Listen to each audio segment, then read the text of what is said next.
กับทักทายสบายดีและสวัสดีพ่อแม่พี่น้อง FC เบิร์ดสุขุสุคนเด้อยินดีต้อนรับทุกคนเข้าสู่ช่อง YouTube ของบ่าวจิตบ้านโคกอีกแล้วเนาะพี่น้องเอ้ยทักทายสบายดีบรรยากาศตอนแรงๆเด้อเนาะตอนนี้ก็เป็นเวลาประมาณ5 โมงแรงแล้วเนาะบรรยากาศก็ประมาณนี้นะพี่น้องบรรยากาศอยู่ท้องไร่ท้องนาเฮาสบายดีด้วยแม่เด้อเป็นจะได้หลังจากที่พาเพิ่นไปเที่ยวกรุงเทพมาเนาะ1 อาทิตย์ ม่วนอยู่ เนาะพี่น้องเอ้ยม่วนอยู่บ่ ม่วนอยู่ไปเบิดเนาะรถเหาะรถไฟม่วนนั่นแหละ ก็คือพาเพิ่นไปเบิ่งความเจริญของประเทศไทยเนาะว่ามันแตกต่างกันกับบ้านเฮาบ่เนาะพาเพิ่นไปเบิ่งตึกเนาะไปเบิ่งตึกสูงๆอยู่ที่สวนดุสิตเนาะพาไปนั่งรถไฟพาไปเบิ่งวัดถ้ำพญานาคเนาะไปหลายบ่อนอยู่ไปเที่ยวน้ำตกกระไบเนาะแต่ว่าบ่ได้ถ่ายคลิปนะพี่น้องนะไปเที่ยวน้ำตกไปหลายๆบ่อนเนาะกะพาเพิ่นได้ไปเปิดหูเปิดตาไปเปิดประสบการณ์ใหม่ๆให้เพิ่นเนาะก็คือความฝันของมัสยิดนะพี่น้องอยากพาเพิ่นไปเที่ยวอยู่ที่ประเทศไทยก็ได้พาไปมาเป็นที่เรียบร้อยแล้วเนาะพาไป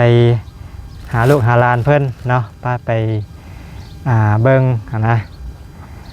ตอนนี้น้องสาวก็คืออย่างที่ฮู้กันเนาะก็ป่วยอยู่เนาะพาเพิ่นไปให้กำลังใจไปเที่ยวเลยสันๆเนาะไปเที่ยวไปเยี่ยมลูกเยี่ยมหลานเลยก็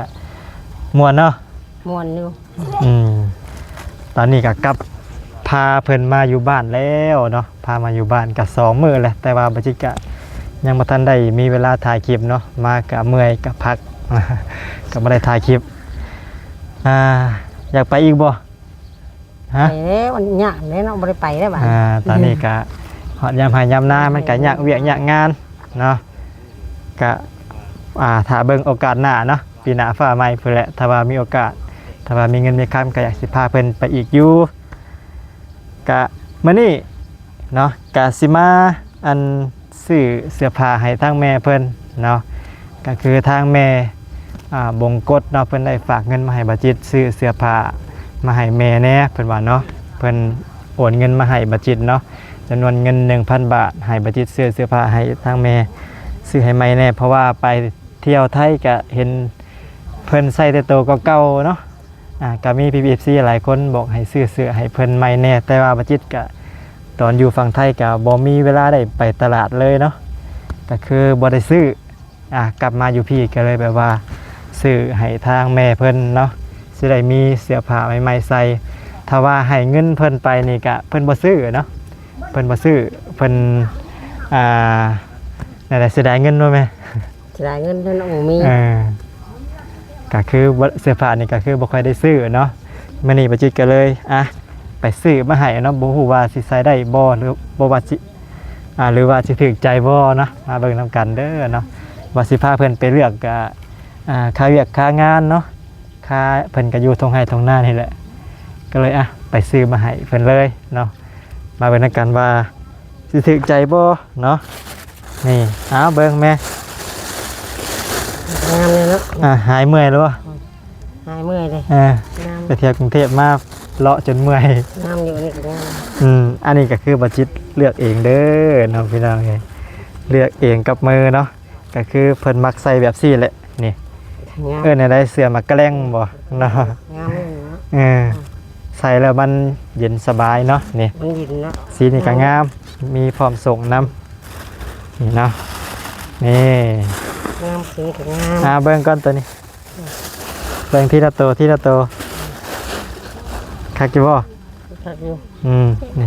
เพิ่นก็มักใส่แบบซี่แหละนี่สีเขียวมีหลายสีอันนี้สีม่วงเนาะลองจับใส่เบิ่งนี่โอ้ ก็ต้องขอขอบคุณอันแม่บงกฎเนาะที่เพิ่นได้ฝากเงินมาให้ซื้อเสื้อผ้างามๆให้แม่ใส่เนาะใส่เบิ่งตัวนี้ก่อนก็ซื้ออยู่ลาวนี่มันค่อนข้างที่จะแพงเนาะบัดจิตซื้อสุด2สุดนี่ก็เบิดเท่าไหร่ล่ะ งาม เกือบ1,000 บาทประมาณตีไป1,000 บาทไปเนาะซื้อนั่นซื้อนี่นะ ถ้าว่าซื้ออยู่ไทยนี่ 1,000 บาทนี่น่าสิได้หลายสุดอยู่อันนี้ได้ประมาณนี้เนาะได้บ่หลายสุดปานใดอ่ะลองใส่เบิ่งเนาะแกะใส่เบิ่งอันนี้150,000นะ150,000 กีบสีเขียวเนาะนี่เข้ากันเลยกับสีนี่อ่ะลองใส่เบิ่งว่าสิงามหรือบ่ว่าสิใส่ได้สิถึกใจหรือบ่เนาะลองเบิ่งน้ำกันเนาะพี่น้องเอ้ยหลังจากที่พาไปเที่ยวมากะนี่แหละเนาะไป PFC บอกให้ซื้อเสื้อให้แม่ใหม่แน่บัดซั่นโอ้ได้ล่ะคักอยู่บ่ งามอยู่ ใหญ่บ่ โอ้พอดี พอดีเนาะใส่แล้วพอดีแล้วเนาะ ใส่ไปเวียกไปงานเนาะงาม ไปเยี่ยมไปงานแล้วเป็นไปทานงาม สีเขียวเข้ากันเลยกับทางไรกันเอ้า เข้ากันเลย แล้วก็มีสื่อให้ทางพอในตัวหนึงมาบาจิตสื่อให้ทางพอเพิ่นนี่งามอยู่บ่เนาะนี่สื่อให้ตัวหนึง แล้วก็มีอีกตัวหนึงนี่มีอีกตัวหนึงใส่เอาไว้ให้แม่อันใส่ลงวัดลงวาเนาะใส่บาตรเฮ็ดบุญทำทานเป็นอะไรนี่งามอยู่บ่เนาะแม่ลองเบิ่งเนาะงามอยู่บ่ งามอยู่เอาตัวนี้ลองเบิ่งถ้าอยากให้ลองใส่ตัวนี้แหละนี่เลือกเองเลยได้นี่เลือกให้แม่เนาะให้เพิ่นใส่ลงวัดลงวาเนาะเฮ็ดบุญอันทำทานงามอยู่ได้เนาะบาจิตยังมักอยู่นี่อยากเห็นแม่ใส่เบิ่งนะว่าสิเป็นจังได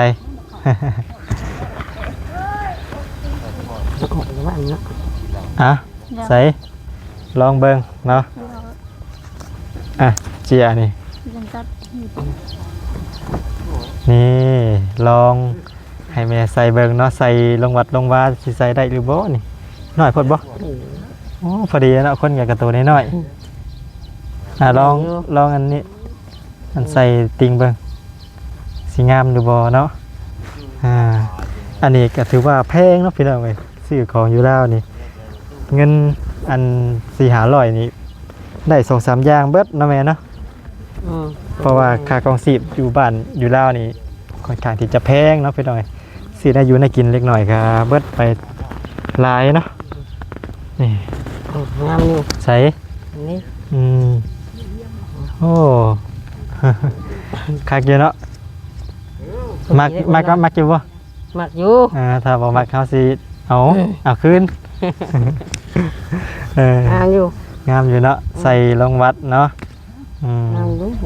ใส่ลงวัดลงวาก็มีบ่หลายสุดเนาะมีโอกาสหน้าก่อนสิพาเพิ่นไปเลือกอยู่ตลาดเลยเนาะนี่อันนี้ก็ประมาณนี้เสื้อสีกลมเนาะมันเพลงว่ะมันแพงเนาะซื้อ 2-3 อย่างนี่ก็เบิดไปอันลายเติบได้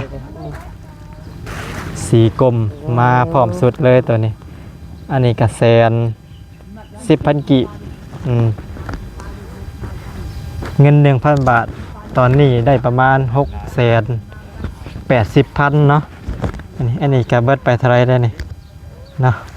ซื้ออยู่ซื้อกินแน่เนาะพี่น้องมันก็เลยเบิดเลยเงินทางอันแม่บ่งกดเพิ่นได้ฝากมาให้เนาะ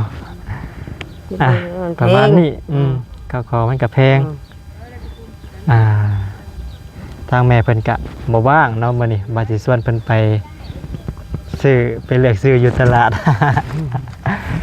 เพิ่นอยู่ให้อยู่นาก็เลยไปเลือกมาให้เลยเนาะไปเลือกมาให้บ่ฮู้ว่าถูกใจหรือบ่เนาะถูกใจอยู่บ่ลูกซื้อมาให้ไปหาเลือกเบิ่งตั้งใจเลือกเบิ่งเด้องามอยู่เนาะคักอยู่ได้นี่ใส่เย็นสบายเนาะมันใส่แล้วมันเย็นสบายอันนี้คนจ่อยว่าเอาตรงนี้เลยยังกลัวผู้สาวอันนี้เนาะใส่เสื้องามเลยยังกลัวผู้สาวนะเนาะก็ประมาณนี้ เนาะพี่น้องบัดจิตก็ได้ซื้อให้ทางแม่เราเด้อเนาะซื้อเสื้องามๆให้เพิ่นเพราะว่าเพิ่นก็บ่ค่อยได้ซื้อดอกใส่แต่ตัวเก่ากลับไปกลับมาหั่นแหละเนาะอ่าเพิ่นสิซื้อก็สิได้เงินว่าซั่นเนาะเอาไปซื้อแนวอื่นดีกว่าบ่ซื้อกินดีกว่า ชื่อดีกว่าถ้าบ่มีเนาะชื่อในชีวิตนึงมันบ่มีเงิน ประจิตเกียให้เพิ่นอยู่นะให้เล็กน้อยๆแล้วพอได้ซื้ออยู่ซื้อกินก็ได้ซื้อเสื้อผ้าให้ทางแม่เด้อเนาะแล้วก็พาแม่มาฮอดบ้านอย่างปลอดภัยเนาะพาเพิ่นมาฮอดบ้านตั้งแต่วันเสาร์วันที่แล้วนั่นแหละเนาะพามาฮอดกะตอนค่ำๆเนาะแม่เนาะ เดี๋ยวค่ำ จนดึกจนดื่นนะมาฮอดบ้าน3 ทุ่มพอดีเนาะพี่น้องเอ้ยเดินทางจากโคราชเนาะจากบ้านเอื้อยจากบ้านพี่สาวโคราชจากบกสโคราชขึ้นรถอยู่พุ่น10 โมงมาฮอดบ้านมาฮอดที่เนาะเด็กพอดี3 ทุ่มพอดีเนาะแม่เบิ่งสีหน้าสีตาเพิ่นกาเมื่อยแห้งอ่ะแหละเนาะเดินทางเบิดมื้อ ทางมันเมื่อยแล้ว เพิ่นก็เว้าเมื่อใดเด้สิฮอดเมื่อใดสิฮอดเนาะกะประมาณนี้เนาะพี่น้องถามความรู้สึกแน่ว่าไปเที่ยวกรุงเทพนี่มันมีความแตกต่างกันในใดถามอีกแน่เนาะ แตกต่างแล้วเนาะมันก็เจริญแล้วคือบ้านเฮาแล้ว มาบ้านเฮาไผภาคออกมีทางมืดก็มืด อ่า อยู่ที่รถทางมา อ่า ไปพุ่นมันก็เจริญบ่ได้เนาะ อืม มันบ่คือบ้านเฮาเนาะบ้านเฮาทงให้ทงนาเจริญไปจัง อืม บ่มีจัง ถ้าว่าให้เลือกอยู่กรุงเทพกับอยู่ลาวอยู่บ้านเฮานี่เจ้าเลือกเจ้าอยากอยู่วันใดมากที่สุด อยากได้อีใส่ก็ได้เนาะในบ้านเราก็เกิดที่พี่เนาะ เอา ไป ไว้ ใช้ก็อยู่ได้ อ่า ไปมันดุมันเต่าแน่คันให้ไปอยู่ด้วยกันเยี่ยมบ่ได้หรอกอยู่ตึกพุ่น อันย่านบ่ ย่านอยู่ตึกพุ่นคอลงมากับจีเวียวอยู่ตึกกับตึกถู ทุกกระสู ถู ซื้อ นี่โดนะ สูง ตึกก็ได้ คักเนาะพาเพิ่นไปเบิ่งเด้อ ถูคักคอลงมาโดดเฮ้ยตุกนี่บ่ตายบ่วะ เออ ตายได้ตุกนี่ว่าสูงไปสูงว่ะ กลับมาบ้านเฮามันก็มีแต่เสียให้เบิ่งแหน่ให้พี่ซีเบิ่งหน่อยเนาะนี่มีแต่ทงให้ทงหน้าเสียงกบเสียงเขียดเนาะพี่น้องเอ้ยนี่เสียงกบเสียงเขียดอยู่พุ่นนี่ได้ยินแต่เสียงรถนะแม่เสียงรถเสียงลาเห็นแต่ตึกมันก็แตกต่างกันเนาะอยู่ในเมืองกับบ้านนอกกับประมาณนี้แหละเนาะกับประมาณนี้เด้อเนาะพี่น้องเอ้ยบ่มีหยังหลายพาพี่ซีมาถ่ายคลิปให้ทุกคนได้เบิ่งได้ชมเนาะนี่บัดจิตมาซื้อเสื้อให้ทางแม่แล้ว นี่เสื้ออันนี้เสื้อแขนยาวตัวหนึงเนาะแล้วก็เสื้ออันมักกะเล็งบ่ เสื้อมักกะเล็งนี่ที่แม่เพิ่นมักใส่ก็เลยซื้อให้เนาะอันนี้ประมาณนี้มี2-3 ตัวแล้วสิซื้อมาให้อีกเนาะค่อยๆซื้อได้ก็เบิดหลายเนาะ เพลง เนาะพี่น้องโอเคสำหรับคลิปนี้ก็มีประมาณนี้เด้อเนาะจังไดก็ฝากเป็นกำลังใจให้บัดจิตและก็ทางแม่แน่เนาะฝากกดไลค์กดแชร์